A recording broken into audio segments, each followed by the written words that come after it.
తిరుమల శ్రీవారి లడ్డూ వివాదంపై బీజేపీ మహిళా నేత కొంపల్ల మాధవీలత సంచలన కామెంట్స్ చేశారు. జంతువుల కొవ్వుతో లడ్డూ తయారీ ప్రసాదం అంటే తిరుమలలో అత్యాచారం జరిగినట్లే అంటూ పేర్కొన్నారామె. ఈ ఘటనపై కేంద్రం ఫోకస్ పెట్టి సిబిఐ ఎంక్వైరీ చేయించాలంటూ డిమాండ్ చేశారు. అప్పటి వరకు ఈ వివాదంపై తాను పోరాడుతూనే ఉంటానంటూ స్పష్టం చేశారామె.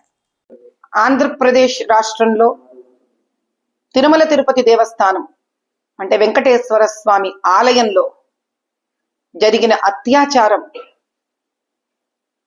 మాటలలో కూడా దాన్ని ప్రకటించలేనంత దౌర్భాగ్య స్థితి. అది సాక్షాత్తు శ్రీవారికి అందజేస్తున్న కలియుగ దైవమైన వెంకటేశ్వర స్వామికి అందజేస్తున్న మహాప్రసాదం జంతువుల మాంసంలో నుంచి వెలువడిన కొవ్వు పదార్థంతో చేయడం అంటే ఈ జన్మకు ఇంతకన్నా పాపాన్ని అంటగట్టుకోవడానికి ఇంకా వేరే ఒక మార్గమే లేని పరిస్థితి. మేమందరం భక్షిస్తూ ఉన్నాం ఈ ప్రసాదాన్ని. ఎందుకంటే ఇంకా అన్ని జంతువుల తిండి తిన్నాక మనుషుల్లాగా తింటున్నామని లేకపోతున్నాను. నేను భక్షించే పరిస్థితికి వచ్చారు అందరూ కలిసి. తెలియకుండా అమాయకత్వంతో అది శ్రీవారి ప్రసాదమని ఇన్ని వేల మంది కోట్ల మంది హైందవుల ఒక నమ్మకాన్ని భక్తిని పెట్టుకొని మోసం చేయదలుచుకున్న ఆ దుర్మార్గులు ఎవరో గాని పరమేశ్వరుడు వాళ్ళకి పుట్టగతులు ఇవ్వడు. వాళ్ళు ఎవరో తేలాల్సిందే. ఇది ఒక ఆట అయిపోయింది, పరిపాట అయిపోయింది. ఇలా హైందవుల దేవాలయాలను, వాళ్ళ నమ్మకాన్ని, వాళ్ళ సనాతన ధర్మాన్ని వాళ్ళకి ఇష్టం వచ్చినట్టు, వాళ్లకు తోచినట్టు వాళ్ళు వాడుకోవడం జరుగుతోంది. ఎంత భయంకరమైన పరిస్థితి అంటే శ్రీవారి నగలు దొంగతనాలు అయిపోయాయి. శ్రీవారి మణులు, మాణిక్యాలు, విగ్రహాలు దొంగతనమయ్యాయి. ఎప్పటి నుంచి? ఆకాశరాజు ఆయన కుమార్తె పద్మావతీదేవిని ఆయనకు వివాహం ఆడడానికి ఇచ్చిన రోజు నుంచి ఆయన ఇచ్చిన బహుమతుల నుంచి ఉన్నాయి. ఎంతో మంది రాజులు వచ్చారు, ఎన్నో బహుమతులు ఆయనకి అర్పించుకుంటూ ఉన్నారు. అసలు ఆ లెక్క ఎవరికీ తెలియదు, ఎన్నున్నాయో తెలియదు. ఈరోజు దేవాలయంలో ఉండిలో నుంచి డబ్బులు ఎగిరిపోతూ ఉంటాయి. ఏమిటి అన్యాయం? 7 కొండలని జప్తు చేసుకోవాలని చూస్తుంటారు. ఎవడబ్బ సొమ్మిది? కలియుగ దైవం ఆయన. కానీ ఈసారి జరిగినది మాత్రం చాలా అన్యాయము, అత్యాచారము.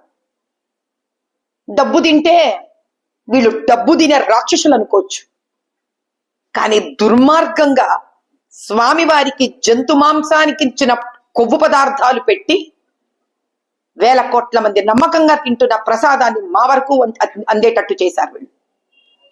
ఈ శాపం ఊరికే పోదు. వీళ్ళెవ్వరికి ఎవరు చేశారో ఈ శాపం ఊరికే పోదు. కాబట్టి ఇప్పటికైనా మేము ప్రభుత్వాన్ని కోరుకునేది ఒకటే, కేంద్ర ప్రభుత్వాన్ని.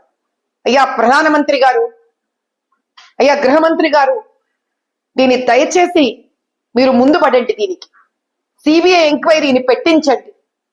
భారతదేశం సుభిక్షంగా ఉండాలని కోరుకుంటున్నాం. ఈ ప్రసాదం సాక్షాత్ అయోధ్యలోని రామచంద్రుడికి కూడా వెళుతూ ఉంటుంది. ఏమిటి మనకి కర్మ?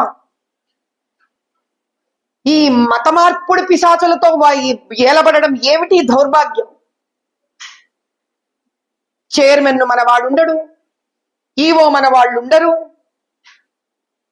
ఇలా మరి వేరే వేరే మతాలకు సంబంధించిన వాళ్ళ దేవాలయాలలో మన వాళ్ళని పెడుతున్నారా?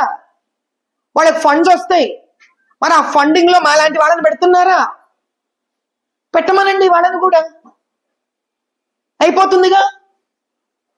మేము పోయి అక్కడ కూర్చుంటాం, వీళ్ళు వచ్చి ఇక్కడ ఇట్లాంటి పనులు చేస్తుంటారు. అప్పుడు కూడా బహుశా మేమే న్యాయం చేస్తామేమో వాళ్ళకు కూడా.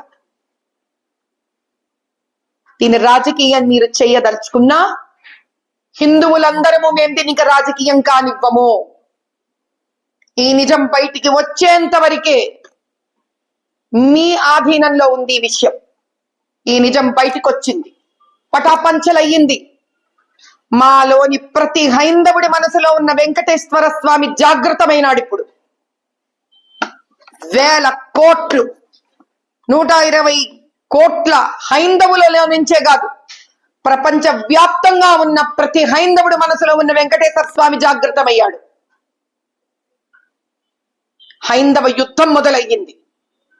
చూస్తాం ఏ విధంగా దీనికి న్యాయం జరగకుండా ఉంటుందో మేము చూస్తాం. ఇది చేసిన ప్రతి దుర్మార్గుడు బయటికి వచ్చేంత వరకు మేము ఊరుకోము. అహర్నిశలు పోరాడుతూనే ఉంటాం దీని గురించి. నేను ఖచ్చితంగా పోరాడి దీని సత్యం బయటికి వచ్చేంత వరకు ఊరుకోను నేను. జై బోలో సనాతన ధర్మ की जय.